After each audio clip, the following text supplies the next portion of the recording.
I mean, are you a boy racer or a car enthusiast? Well, no, I'm not. I'm just a car enthusiast. And I think what we forget is over the years, there's always been a car culture. You know, like we sort of focus on it a little bit more now, more so because cars are more easily accessible and they're cheaper. And so, but there's always been a car culture, 70s, 80s and 90s, but it's just more, I suppose, these high-powered Japanese cars that, they're just so accessible to get. And that's probably why it's more of an issue now. Do you agree, would you agree, though, that that large violence gathering in Levin last month that saw, weapons produced, police were pelted with bottles and rocks, that's antisocial, and that has to be prevented from happening again, doesn't it? Well, I mean, no one condones that sort of behaviour, but sometimes our youth especially, if you tell them to do something, they're going to do the complete opposite. They're going to go and just do what they want to do anyway, and the more you tell them not to do it, the more it becomes an issue, and that's where this antisocial behaviour comes from. And I think they feel victimised as such because of nobody condones what they're doing, don't get me wrong, but there's other avenues that are available to them that, they could easily be able to take it to a more professional type, environment. But, they mouth off about how great their cars are on the street, but when they're given the opportunity to go and do it on a track, all of a sudden they chicken out, So there's just a culture there. There's an element of people. I just think there should be or could be a different approach to how we deal with it. Okay, well, let's look at that. So I've read that you think, and look, I don't think it's a bad idea if you worked with councils, police, car groups all got together and tried to work together to make it easier for them to find their outlet. And then do you mean to find a place to legitly go and do their racing or their burnouts? My question would be, though... Yeah, there is a few things because you just said, isn't I would think the thrill is going to places where you can, do these things and not go to a track. So what do we do? Yeah.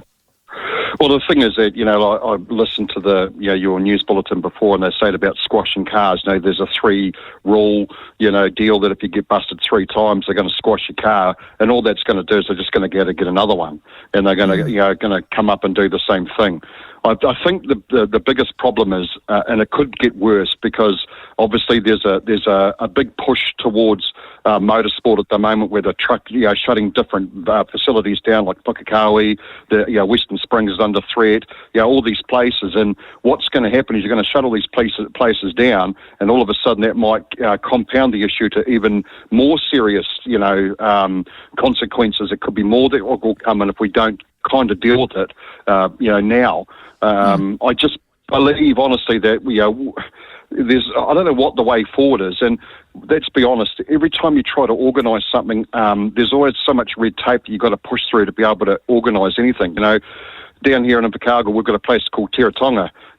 On Sunday, those guys, if you're a club member, you hire the track for $200, and they had a closed drift session down here. And so there's a few of the local cars that came down in a controlled environment.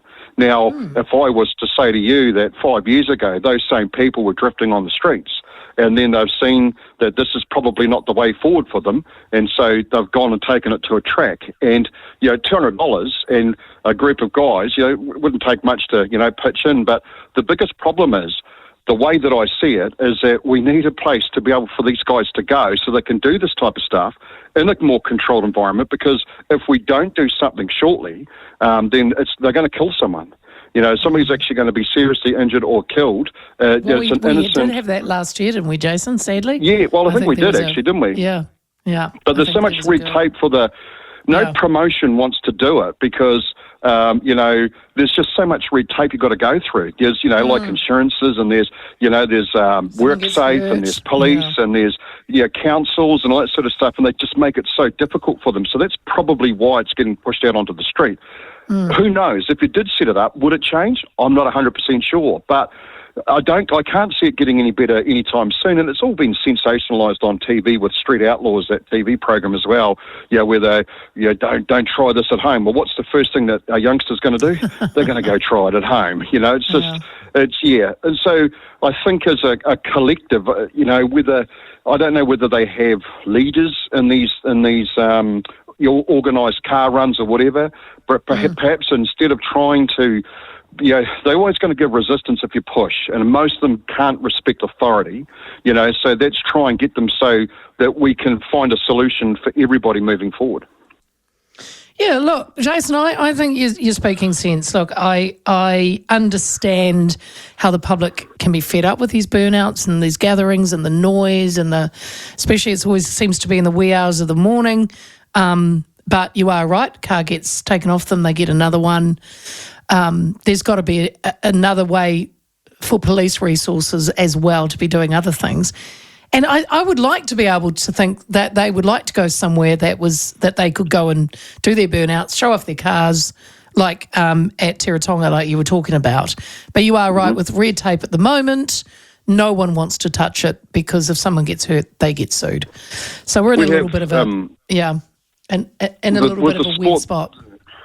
With the sport I'm associated with, which is Speedway, we have youth classes, and those youth classes, they start from age 12 right through to the age of 16. And so as a part of and this is one of our largest classes in New Zealand Speedway. There's, 400 to 600 registered youngsters that are a part of this, they've got mini stocks. They're called mini stocks. And what they teach them is that if you want to go and do stupid stuff, do it on the track on a Friday and Saturday night. And then you can let all that aggression out and let all that stuff out. And it's very rare that you'd find somebody that's been associated with Speedway, especially as a youth, that would be drifting their car on a Saturday night, because 9 times out of 10, they'll be at a Speedway track drifting their car legally in the dirt. And being mindful of that, that's a place to start. You can go get yourself a Japanese car, fire it out to to your local Speedway track, cost you next to nothing to get out there and do it, and then get all your frustrations out. And by the time you're finished on a Saturday night, you can't be bothered going out and doing silly stuff in the streets on later at night.